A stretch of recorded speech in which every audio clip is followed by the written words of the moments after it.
All too often, people settle on good enough. They buy a car that gets good enough gas mileage and has good enough reliability to get them to and from a job they took because it was good enough to pay the bills. Good enough, quite frankly, sucks. We're on this planet for only a short time. Settling for good enough simply isn't good enough. This is the 2017 Ford F-150 Raptor. It's a truck that kicks good enough squarely in the crankshaft. It's big, powerful, and kind of ridiculous.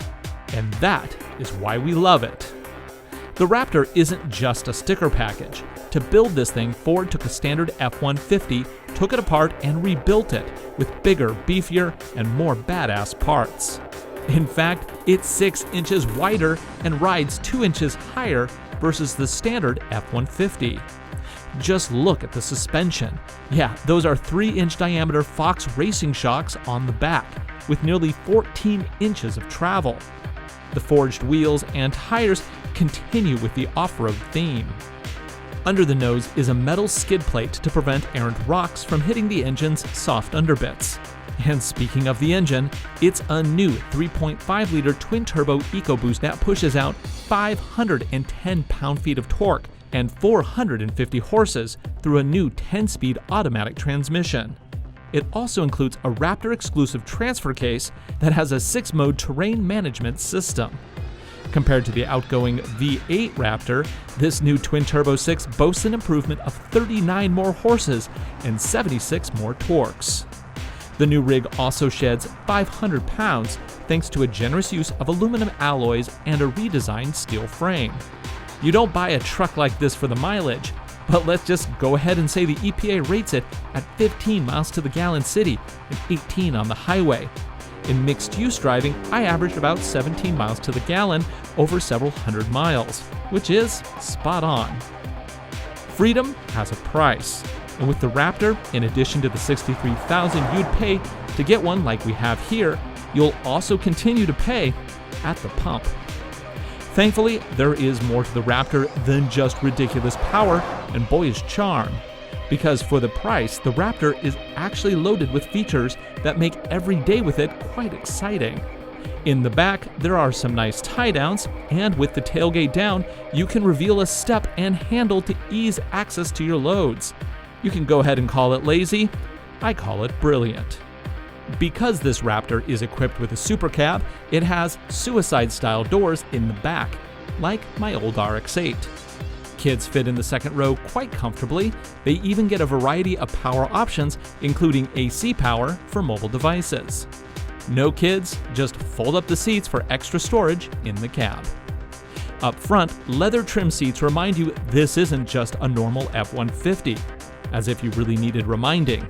There are a number of auxiliary switches on the roof, which you can wire into any number of add-ons. It also features a new all-wheel drive selector that lets you switch between two-wheel drive, all-wheel drive low, high, and a new automatic mode that merges all-wheel drive and four-wheel drive on the fly. Combined with the terrain management system, this is a rig that is set up to go pretty much anywhere with minimum stress on the driver.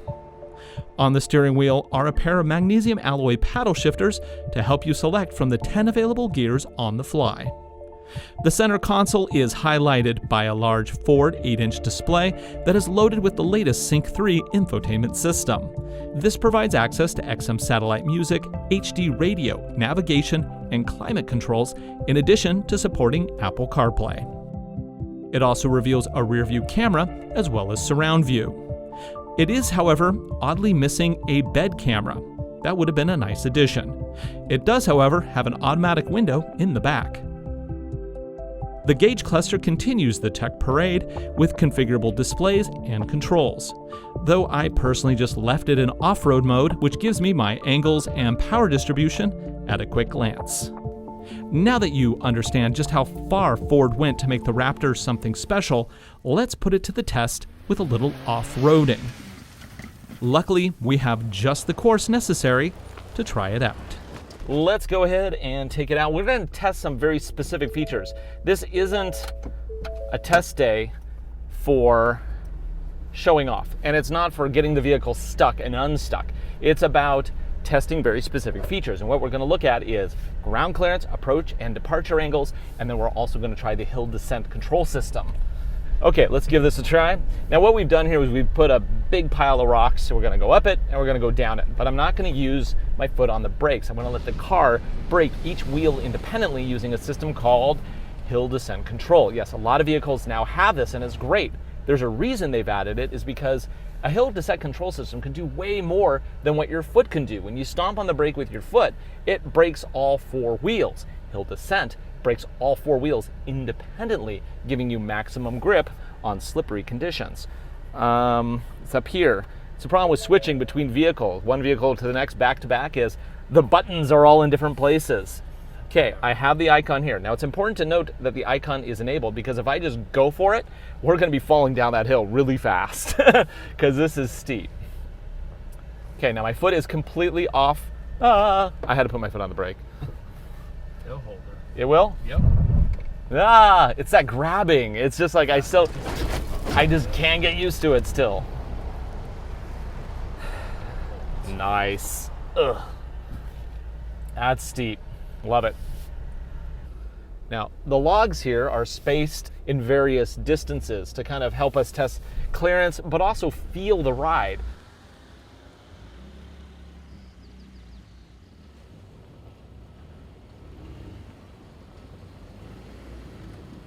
Okay, now we're going to go down this really steep incline. Yep, can't see the bottom.